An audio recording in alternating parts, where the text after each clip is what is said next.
Good morning. Thank you for coming. It's my pleasure to introduce Dag Spicer, a gentleman I've known for, it seems like forever, head curator at the museum here, and obviously tied closely in with all of the new stuff that's going on. And there's plenty of new exciting stuff, but I'm not going to tell you about it. I'm here to introduce Dag, who is. So please welcome Dag to the stage. That's better. So thanks, everyone. This is fine. Yeah. Thanks. Speak louder. Okay. Thanks, everyone, and welcome to VCF West. On behalf of the Computer History Museum, we're all really happy to have you here. I'm Dag Spicer. I've been here for a while, since 1996, the Methuselah of the museum, and I've seen a lot of changes here. And one of the constants, though, has been a Vintage Computer Festival. We've had VCFs here for many, many years, so we're just really happy to have one again this year. I just want to tell you a little bit about the museum. My talk is pretty short, just about 15 minutes or so. Can you still hear me okay? Okay. So just to tell you a bit about the museum, we like to think of ourselves as a multi-platform institution. So we have,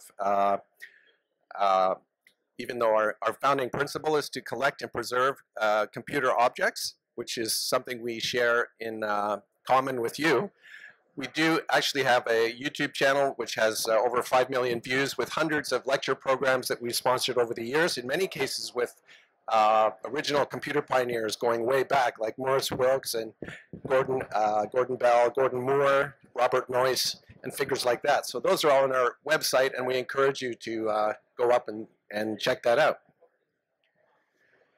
Last year we had about 140,000 visitors, and half of them are not from the United States. They're usually from Europe or Asia.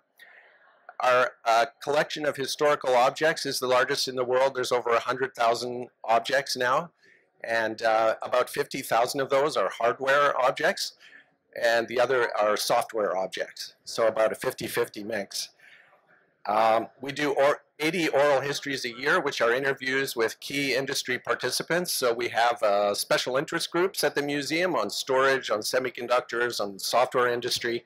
And each one of those special interest groups actually goes out and does oral histories with crucial contributors in that field. Our budget is currently $11 million. We have a $30 million endowment, which is a nice cushion to have for an institution.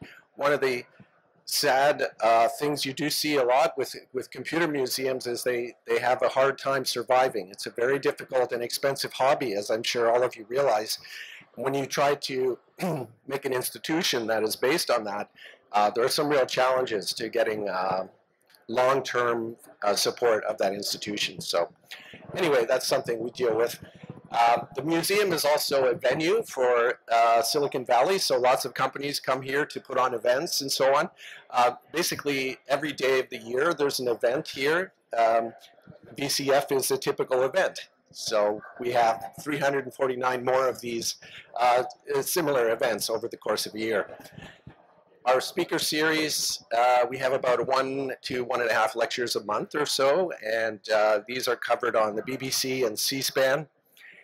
And one of our key, probably most important things that we have to really leverage our abilities is our amazing volunteer corps. Over 200 volunteers work at the museum.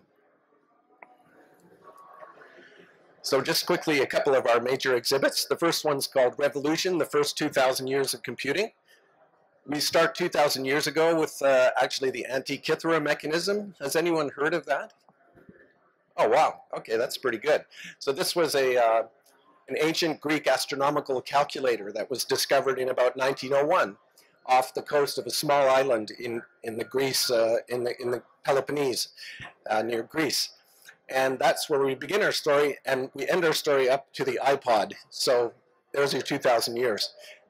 There's 19 galleries, 155 different screens. So we actually made separate movies for every single gallery inside that exhibit, and they're all online too. So if you want to watch a 3-hour video on the Antikythera mechanism, or on an iPod, or on the IBM System 360, you can do all of those things. USA Today called us the Valley's answer to the Smithsonian, so that's pretty nice. Our second exhibit is more software focused, and that's called Make Software Change the World. And the idea there is that if you want to change the world these days, it seems like it's basically a software task more than a hardware task. We've sort of standardized on hardware platforms like the two styles of smartphone, for example, Mac, PC. There's a strong standards behind that. So in Make Software, we talk about 7 different software stories: World of Warcraft, Photoshop, magnetic resonance imaging, car crash testing, texting, Wikipedia, and digital audio, like MP3s. And each one of those little galleries in that exhibit talks about the history, the impact, and the technology. So we actually have, if you see on that photograph there, that is the world's largest Photoshop picture ever created. It has 750,000 layers and took the artist 4 years, and every pixel is drawn by hand. It's 25 feet long and 6 feet high. So check that out if you go down there later on today. The theme of our exhibit down there is actually a quote from Marshall McLuhan, who said, "We shape our tools and they in turn shape us." And I think anyone who's worked in computer science or even in electrical engineering has also realized the importance of how your tools actually shape what you see and what you discover and how you use those tools. You can have a great tool, but if you use it incorrectly, it doesn't tell you much. Next thing, just wrapping up, we have a couple of demo labs where you can see working, running hardware. So we do have some live demos today, for example. We have an IBM 1401 and a DEC PDP-1. Both came out in about 1959, 1960. The 1401 is a traditional cards and paper computing, punch card unit record type machine, and the PDP-1 is a highly interactive video display screen based computer. If you're lucky, you may be able to play Space War with one of the original Space War creators, like Steve Russell, for example, or Peter Sampson, because they are also volunteers at the museum. And in the 1401 room, you can try key punching and running a program 1960 style. So not many places in the world you can do that. And we are one of them. Okay, just 3 new centers here that we've just set up. We have an education center we're building up for visitors that are 4 to 94. And it's basically a very flexible classroom space for kids, largely, of all ages, let's put it that way, to come in and explore computer hardware and software, but largely hardware. So they get old servers, for example, and Furbies and iPhones, and they take them apart and learn about the components. To some extent, it's a bit of electronics literacy is our goal there. So to teach kids about the world around them and the devices they interact with. And the key message there is that computers are fun, and that, to quote Ted Nelson, who said in that famous, I can't remember the name of it, but his famous manifesto, computers are important and you need to learn how to use them. And that's our philosophy with kids. It comes right out of the 1970s. Our next center is the Exponential Center, and that's CHM's business history program. And there we have our director, Marguerite Hancock, who basically interviews and collects information and data from venture capital firms in Silicon Valley. It was kind of a piece of our interpretive repertoire we were missing. So we had a great physical collection, great software collection, great education program.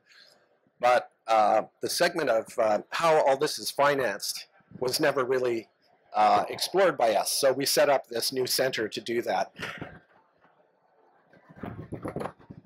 Sorry for the shaking.